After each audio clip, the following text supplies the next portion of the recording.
வணக்க மக்களே, நாம் இந்த எச்சரிக்கை பதிவில் நம்மளுடைய உடலில் விட்டமின் சத்துக்கள் குறைவதால் ஏற்படக்கூடிய முக்கிய பொதுவான அறிகுறிகளை பற்றி தெரிஞ்சுக்க போகிறோம். இதன் மூலமாக விட்டமின் குறைபாடுகள் இல்லாத ஒரு வாழ்வை வாழலாம், ஆரோக்கியமாக நம்ம இருக்கலாம். இப்போல்லாம் பார்த்தீங்கன்னா தற்போதைய மாடர்ன் டயட் பலருக்கும் விட்டமின் குறைபாட்டினை உண்டாக்குது. ஒருவரது உடலில் விட்டமின் குறைபாடு ஏற்பட்டால் என்ன நடக்கும் அப்படின்றது உங்களுக்கு தெரியுமா? விட்டமின் குறைபாடு உங்களுடைய உடலில் இருக்கக்கூடிய நோய்களை பார்த்தீங்கன்னா குணமேப்படுத்தாது, எளிதில் இன்னும் புதிதாக பல நோய்களை உங்களுக்கு ஈஸியாக அட்டாக் ஆகிற அளவுக்கு செஞ்சிடும். இதனால் தான் இன்னைக்கு பெரும்பாலானோர் பல பிரச்சனைகளால் கஷ்டப்படுறாங்க. ஏன் அப்படின்னா விட்டமின்களானது உடலில் ஒவ்வொரு சிறிய செயல்பாட்டிலுமே முக்கிய பங்கு வகிக்குது. அப்போது இந்த விட்டமின்களுடைய அளவு குறையிறது அல்லது விட்டமின்கள் இல்லாமல் போகிறது உங்களுடைய உடலில் பலவிதமான நோய்களை வருவதற்கு சாத்தியக்கூறுகளை இன்னும் அதிகப்படுத்தும். ஆனால் இந்த விட்டமின் குறைபாடுகளை நம்ம ஒரு சில பொதுவான அறிகுறிகளை வச்சு கண்டுபிடிச்சிடலாம். அந்த அறிகுறிகள் தான் இந்த வீடியோவில் நம்ம பார்க்க போகிறோம். அதை பார்க்குறதுக்கு முன்னாடி இந்த வீடியோவுக்கு மட்டும் ஒரு லைக் கொடுத்துட்டு இந்த தகவலை உங்களுக்கு தெரிஞ்சவங்களுக்கும் ஷேர் பண்ணிவிடுங்க. இது அவங்களுக்கும் பயனுள்ளதாக இருக்கக்கூடிய ஒரு ஆரோக்கியமான எச்சரிக்கையான பதிவும் கூட. இது போன்ற அப்டேட்ஸ்கள் நீங்கள் தொடர்ந்து பார்க்குறதுக்கு நம்மளுடைய ஹெல்த் நியூஸ் தமிழ் சேனலை சப்ஸ்கிரைப் பண்ணி வச்சுக்கோங்க. பக்கத்தில் இருக்கக்கூடிய பெல் பட்டனையும் கிளிக் பண்ணி ஆல் அப்படின்ற ஆப்ஷனையும் மறக்காமல் செட் பண்ணி வச்சுக்கிட்டீங்க அப்படின்னா நான் போடக்கூடிய எல்லா அப்டேட்ஸும் உங்களுக்கு நோட்டிஃபிகேஷனோட அடிக்கடி சேரும். சரிவாங்க மக்களே, இப்போ வீடியோக்குள்ளே போயிடலாம். உங்களுடைய வாயின் ஓரங்களில் வெடிப்புகள் இருப்பது விட்டமின் குறைபாடுடைய ஒரு அறிகுறியாக இருக்கு. ஒருவரது வாயின் ஓரங்களில் வெடிப்புகள் ஏற்பட்டால் அவரது உடல்ல விட்டமின் பி குறைபாடு ஏற்படும். குறிப்பாக ரிஃபோஃப்ளோவின் அதாவது B2, நியாசின் B3 மற்றும் விட்டமின் B12 போன்றவற்றினுடைய குறைபாடுகள் இருக்கு அப்படின்றது அர்த்தம். மேலும் இந்த அறிகுறி ஜிங்க் மற்றும் இரும்பு சத்து குறைபாட்டையும் குறிக்கும். பொதுவாக சைவ உணவாளர்களுக்கு தான் வாயினுடைய ஓரங்களில் வெடிப்புகள் ஏற்படும். சால்மன் மீன், முட்டைகள், டுனா மீன், கடல் சிற்பி மற்றும் அதிக கடல் உணவுகளை நீங்கள் எடுத்துக்கிட்டீங்க அப்படின்னா இந்த விட்டமின் குறைபாடுகளை தீர்த்துக்கலாம். அசைவ உணவுகளை சாப்பிடாதவர்கள் பருப்பு வகைகள், பயறுகள், வேர்க்கடலை, உலர்ந்த தக்காளி, எள்ளு விதைகள் போன்றவற்றை அதிகமாக சாப்பிடணும். மேலும் விட்டமின் சி என்னும் உயிர் சத்து நிறைந்திருக்கக்கூடிய உணவுகளை அதிகம் உட்கொள்ளும் போது இரும்பு சத்தை உடலால் எளிதில் உறிஞ்சிக்கொள்ள முடியும். எனவே இந்த உணவுப் பொருட்கள் ஃப்ரக்கோலி, முட்டைகோஸ், காலிஃப்ளவர், குடைமிளகாய் போன்றவற்றை கூட நீங்கள் சேர்த்து சாப்பிடுங்க. இதன் மூலமாக இந்த வாயின் ஓரங்களில் வெடிப்புகள் ஏற்படக்கூடிய இந்த பிரச்சனை உங்களுக்கு குறையும். இந்த வாயின் ஓரங்களில் வெடிப்புகள் ஏற்படுவதற்கான காரணமாக இருக்கக்கூடிய அந்த விட்டமின் குறைபாடுகள்லாம் உங்களுக்கு இருக்காது. அந்த விட்டமின்கள் கிடைக்க ஆரம்பிச்சிடும். மறுபடியும் அரிப்புகள் மற்றும் தலைமுடி உதிர்வது போன்ற பிரச்சனையும் உங்களுக்கு இருக்கும். இந்த அறிகுறிகள் ஜிங்க், விட்டமின் பி மற்றும் கொழுப்பில் கரையக்கூடிய விட்டமின்களான விட்டமின் ஏ, டி, இ மற்றும் கே போன்றவற்றினுடைய குறைபாட்டை குறிக்கும். ஒருவருக்கு அதிகமாக தலைமுடி உதிர்ந்தால் அவர்களது உடல்ல ஜிங்க் சத்து குறைவாக இருக்கு அப்படின்றது அர்த்தம். குறைவான அளவிலான இரும்பு சத்து அல்லது இரும்பு சத்து குறைபாடு உங்களுக்கு இருக்குது அப்படின்னா அதன் விளைவாக காயங்கள் உங்களுக்கு குணமாகாது. சருமம் உங்களுக்கு வறட்சியாகக்கூடிய பிரச்சனை ஏற்படும். அரிப்புகள், சருமத்தில் சிவந்த புள்ளிகள் போன்றவையெல்லாம் ஏற்படும். ஸோ இப்படிப்பட்டவங்க முட்டையை அதிகமாக சாப்பிட்டா முட்டையில் இருக்கக்கூடிய புரோட்டீன் விட்டமின் B7 குறைபாட்டை தீவிரமாக்கும். இப்போ உங்களுக்கு பார்த்தீங்கன்னா உங்களுக்கு எனவே நீங்கள் அந்த விட்டமின் B7 குறைபாடு உங்களுக்கு இருக்காது, அதை நீங்கள் க்யூர் பண்ணிக்கலாம். எனவே உலர்ந்த பழங்கள், இந்த ட்ரை ஃப்ரூட்ஸு, பூசணி விதைகள், முழு தானியங்கள், பால் பொருட்கள், அவகேடோ பழம், பட்டர் காளான், ராஸ்பெரி மற்றும் வாழைப்பழம் போன்றவற்றை நீங்கள் அதிகமாக சாப்பிடணும். இதனால் இந்த ப்ராப்ளம் உங்களுக்கு க்யூர் ஆகிடும். விட்டமின்கள் கிடைக்க ஆரம்பிச்சிடும். கன்னங்கள், கைகள் மற்றும் தொடைகளில் பருக்கள் வருவது விட்டமின் இழப்பு சம்பந்தமான அறிகுறிகளில் ஒன்று. எப்போது பார்த்தீங்கன்னா ஒருவரது உடலில் அத்தியாவசிய கொழுப்பமிலங்கள், விட்டமின் ஏ மற்றும் விட்டமின் டி போன்றவற்றில் குறைபாடு இருக்குது அப்படின்னா பருக்கள் உங்களுக்கு வரக்கூடும். அதிலும் இந்த பருக்களானது சீழ் நிறைந்து இருக்கும். சில சமயங்களில் மிகுதியான வலியோடவும் இருக்கும். சேச்சுரேட்டட் மற்றும் டிரான்ஸ் கொழுப்புகள் நிறைந்திருக்கக்கூடிய உணவுகளை குறைத்து ஆரோக்கியமான கொழுப்பு நிறைந்திருக்கக்கூடிய உணவுகளை அதிகமாக இதுக்கு நீங்கள் சாப்பிடணும். மீன், ஆளி விதைகள், உலர்ந்த பழங்கள், பாதாம், வால்நட்ஸ் போன்றவற்றுடன் கேரட், சர்க்கரை வெள்ளிக்கிழங்கு மற்றும் குடைமிளகாய் போன்றவற்றை நீங்கள் அதிகமாக உட்கொள்ளலாம். இது மாதிரி உட்கொள்ளும் போது கன்னங்கள், கைகள் மற்றும் தொடைகளில் பருக்கள் வரக்கூடிய இந்த ப்ராப்ளம் இருக்காது. இந்த விட்டமின்கள்லாம் உங்களுக்கு மீண்டும் கிடைக்க ஆரம்பிச்சிடும். கைகள் மற்றும் கால்களில் அரிப்புகள் மற்றும் மரத்து போதல் அந்த அறிகுறி உங்களுக்கு இருந்துச்சு அப்படின்னா விட்டமின் குறைபாடால் வரக்கூடிய அறிகுறிகள் தான் இது. உங்களுக்கு இந்த மாதிரி பிரச்சனை இருக்கும் பொழுது அடிக்கடி இந்த பிரச்சனைகள் உங்களுக்கு ஏற்படுது அப்படின்னா உங்களுடைய உடலில் விட்டமின் பி குறைபாடு இருக்குன்றது அர்த்தம். குறிப்பாக விட்டமின் பி அதில் பார்த்தீங்கன்னா விட்டமின் B9 மற்றும் விட்டமின் B12 குறைபாடுகள்லாம் இருக்குது அப்படின்றது அர்த்தம். இந்த குறைபாடுகள் உங்களுடைய சருமத்தில் நரம்பு முனைகளை பாதிக்கிறதோடு மன இறுக்கம், அந்த ஸ்ட்ரெஸ், டென்ஷன், சோர்வு, களைப்பு, ரத்த சோகை சொல்லக்கூடிய அந்த அனிமியா பிரச்சனை மற்றும் ஹார்மோன் ஏற்ற தாழ்வுகள், ஹார்மோன் பேலன்ஸ்டாக இல்லாமல் இருக்கிறது, இது போன்றவற்றெல்லாம் நீங்கள் சந்திக்க நேரும். ஸோ இப்படிப்பட்டவங்க அதை க்யூர் பண்ணிக்கிறதுக்கு அஸ்பராகஸ், பசலைக்கீரை, பச்சை இலை காய்கறிகள், கிரீன் வெஜிடபிள்ஸ் எடுத்துக்கணும். பருப்பு வகைகள், முட்டை முட்டைகள் மற்றும் சீ ஃபுட்ஸ் கடல் உணவுகளை அதிகமாக சாப்பிடுவதன் மூலமாக இந்த ப்ராப்ளத்தை வந்து கியூர் பண்ணிக்கலாம். விட்டமின் சத்துக்களையும் திரும்ப பெற்றுக்கொள்ளலாம். கால் மற்றும் பாதங்களில் பிடிப்புகள் மற்றும் வலி ஏற்படுவது விட்டமின் சத்துக்களுடைய குறைபாடால் உங்களுக்கு ஏற்படக்கூடிய அறிகுறி.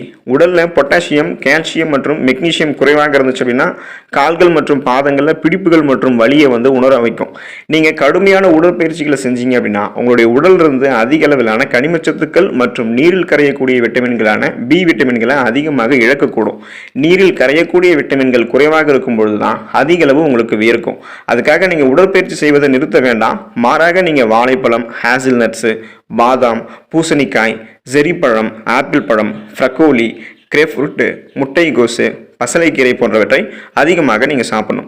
இப்போது உங்களுடைய உடலில் எந்த விட்டமின் குறைவாக இருந்தாலும் எந்த மாதிரியான அறிகுறிகள் தென்படும் அப்படின்றது குறித்து இப்போ நீங்கள் தெரிஞ்சிருப்பீங்க. ஸோ கூடுதலாக வந்து எந்தெந்த விட்டமின் குறைபாடுகள் என்னென்ன அறிகுறிகளை ஏற்படுத்தும் அப்படின்றத நீங்கள் குறிப்பாக தெரிஞ்சுக்கோங்க. விட்டமின் ஏ குறைபாடு உங்களுக்கு களைப்பு பிரச்சனையை ஏற்படுத்தும். இரவு நேரத்தில் மங்கலான பார்வையை ஏற்படுத்தும். மோசமான பற்கள் மற்றும் சரும நிறத்தில் மாற்றங்கள் ஏற்படும். உங்களுடைய ஈறுகளில் இரத்த கசிவு போன்ற அறிகுறி இருக்கும்.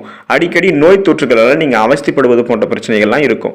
இப்போ இது எல்லாமே வந்து பார்த்தீங்கன்னா விட்டமின் ஏ உடைய குறைபாடு தான். அப்போ விட்டமின் ஏ நிறைந்திருக்கக்கூடிய உணவுகளை தொடர்ந்து எடுத்துக்கொள்ளும் பொழுது இந்த ப்ராப்ளத்தை நீங்கள் கியூர் பண்ணிக்கலாம். விட்டமின் B1 அந்த விட்டமின் B1 குறைபாடு உங்களுக்கு இருந்துச்சு அப்படின்னா என்னென்ன அறிகுறிகள் வரும் அப்படின்னா, ஒருவது உடலில் போதுமான அளவு இந்த விட்டமின் B1 இல்லை அப்படின்னா தூக்கமின்மை பிரச்சனையும் உங்களுக்கு இருக்கும். களைப்பு பிரச்சனை இருக்கும். உங்களுடைய தசை வந்து பலவீனமாக இருக்கும். மன இறுக்கம் உங்களுக்கு இருக்கும். அதாவது ஸ்ட்ரெஸ், டென்ஷனாக இருப்பீங்க. அதுல இருந்து ரிலீஃபே ஆக மாட்டீங்க. இது விட்டமின் பி குறைபாடோடைய அந்த ஒரு அறிகுறி தான். எரிச்சல் உணர்வு, உங்களுடைய எடை வந்து குறையிறது. அதாவது நீங்கள் எந்த விதமான எடை குறைப்பு நடவடிக்கைகளும் மேற்கொள்ளாமல் இருக்கும் பொழுதே இந்த விட்டமின் B1 உங்களுக்கு குறையிறதால உங்களுடைய எடையும் வந்து வெகுவாக அளவில் குறைய ஆரம்பிக்கும். செரிமான பாதை மற்றும் இதயத்தில் பிரச்சனை அடிக்கடி ஏற்படும். இது எல்லாமே விட்டமின் B1 உங்களுக்கு குறையிறதால ஏற்படக்கூடிய ப்ராப்ளம் தான். விட்டமின் B12 உங்களுக்கு குறையிறதால என்னென்ன பிரச்சனை ஏற்படும் பார்த்தீங்கன்னா, கண் எரிச்சல், எண்ணெய் பசை இருக்கக்கூடிய சருமம் அடிக்கடி உங்களுக்கு தோன்றும். வாய்க்குடியில் இருக்கக்கூடிய பிஸ்துலா, சரும அரிப்பு, சரும அலர்ச்சி போன்ற பிரச்சனைகளாக ஏற்படும். சருமம் சார்ந்த பல விதமான பிரச்சனைகள் இந்த B2 குறைபாடில் உங்களுக்கு ஏற்படும். ஸோ இந்த விட்டமினை நிவர்த்தி பண்ணிக்கிறதுக்கு B2 நிறைந்திருக்கக்கூடிய உணவுகள், அந்த விட்டமின் B2 நிறைந்திருக்கக்கூடிய உணவுகளை நீங்கள் எடுத்துக்கிறது ரொம்ப நல்லது. விட்டமின் B3 உங்களுக்கு குறைபாடு ஏற்பட்டுச்சுன்னா என்னென்ன நோய்கள் ஏற்படும் பார்த்தீங்கன்னா, கடுமையான தலைவலி உங்களுக்கு இருக்கும். மோசமான உடல் ஆற்றல் இருக்கும். அதாவது எனர்ஜியே இல்லாமல் இருப்பீங்க. வாய் உங்களுக்கு துர்நாற்றம் அடிக்கும். மனப்பதற்றம் ஏற்படும். ஸ்ட்ரெஸ், டென்ஷனாக இருப்பீங்க. அல்சர் போன்ற பிரச்சனைகள் ஏற்படும். அதாவது குடலில் புண்கள் தோன்றுதல், குடல் பிரச்சனைகள், பசியின்மை போன்ற இந்த செரிமானம் சார்ந்த பிரச்சனைகளும் உங்களுக்கு ஏற்படும். இது விட்டமின் B3 குறைபாடால் ஏற்படக்கூடிய பொதுவான அறிகுறிகள். விட்டமின் B5 உங்களுக்கு இல்லை அப்படின்னா இந்த அறிகுறிகள்லாம் உங்களுக்கு ஏற்படும். உங்களுடைய பாதங்கள் மற்றும் கால்களில் எரிச்சல் உணர்வு விட்டமின் B5 அது குறைவதால் ஏற்படக்கூடிய இந்த அறிகுறிகள் தான். உங்களுடைய அந்த உடல்களில் பிடிப்புகள் ஏற்படுவது, எப்போதுமே நீங்கள் களைப்பாக இருப்பது, இதய துடிப்புகளில் ஏற்ற இறக்கம் இருக்கிறது, வாந்தி வருவது போன்ற உணர்வு, தூக்கமின்மை, இது எல்லாமே விட்டமின் B5 உங்களுக்கு இல்லாமல் போகிறதால வரக்கூடிய அறிகுறிகள் தான். அப்போ விட்டமின் B5 இருந்திருக்கக்கூடிய உணவுகளை நீங்கள் எடுத்துக்கிட்டீங்கன்னா அந்த ப்ராப்ளத்தை கியூர் பண்ணிடலாம். விட்டமின் B6 அது உங்களுக்கு குறையிறதால என்னென்ன நோய்கள் ஏற்படும், என்னென்ன அறிகுறிகள் உங்களுக்கு தோன்றும் அப்படின்றதையும் நீங்கள் தெரிஞ்சுக்கோங்க. தூக்கமின்மை, ரத்த சோகை அப்படின்னு சொல்லக்கூடிய இந்த அனீமியா ப்ராப்ளம் உங்களுக்கு விட்டமின் B6 குறைவதால் ஏற்படும். சரும பிரச்சனைகள் ஏற்படும். கூந்தல் உதிர்வு பிரச்சனை ஏற்படும். உங்களுடைய உடலில் பிடிப்புகள் தோன்றும். நீர் கோத்துக்கிறதுன்னு சொல்லக்கூடிய அந்த நீர் கோர்வை, இந்த அறிகுறி உங்களுக்கு தென்படும். விட்டமின் B6 குறைபாடு உங்களுக்கு இருந்துச்சு அப்படின்னா. விட்டமின் B12 குறைபாடு உங்களுக்கு இருக்கும் பொழுது நீங்கள் கண்டிப்பாக வந்து இந்த ப்ராப்ளத்துலலாம் அட்டாக் ஆவீங்க. அதாவது விட்டமின் B12 உங்களுக்கு குறையும் போது களைப்பு, வயிற்றுப்போக்கு, மன இறுக்கம், ஸ்ட்ரெஸ், டென்ஷனாக இருப்பீங்க. பதட்டமாக இருப்பீங்க. பசியின்மை உங்களுக்கு இருக்கும். பற்குழியில் அலர்ச்சி ஏற்படும். இதுதான் முக்கியமான ஒரு அறிகுறி. விட்டமின் B12 உங்களுக்கு குறையும் போது பற்குழியில் அலர்ச்சி ஏற்படும். உங்களுடைய ஹார்மோன் வந்து பேலன்ஸ்டாகவே இருக்காது, ஏற்றத்தாழ்வாகவே இருக்கும். இது விட்டமின் B12 குறைபாடோட அந்த விட்டமின் B12 குறைவால் உங்களுக்கு ஏற்படக்கூடிய பொதுவான ப்ராப்ளம் தான். அது வந்து விட்டமின் C உங்களுக்கு குறையும் போது, அதாவது விட்டமின் C டெஃபிஷியன்சி உங்களுக்கு இருந்துச்சு அப்படின்னா காயங்கள் மற்றும் முறிவுகள் குணமாகிறதுல தாமதம் இருக்கும். ஏன் அப்படின்னா இந்த விட்டமின் C அப்படின்றது ஒரு உயிர் சத்து. இந்த உயிர் சத்து உங்களுக்கு இல்லை அப்படின்னா உங்களுடைய இம்யூன் பவர், அந்த நோய் எதிர்ப்பு சக்தி உங்களுக்கு குறைஞ்சிருக்கு அப்படின்றது அர்த்தம். இதன் மூலமாக ஈஸியாக புதுசாக வரக்கூடிய சீசனாக அட்டாக் ஆகக்கூடிய நோய்கள்லாம் உங்களை அட்டாக் ஆகும். அதனால உங்களுடைய உடல் பலவீனம் இழந்து காணப்படும். அதாவது உங்களுடைய உடல் வந்து பலமாகவே இருக்காது.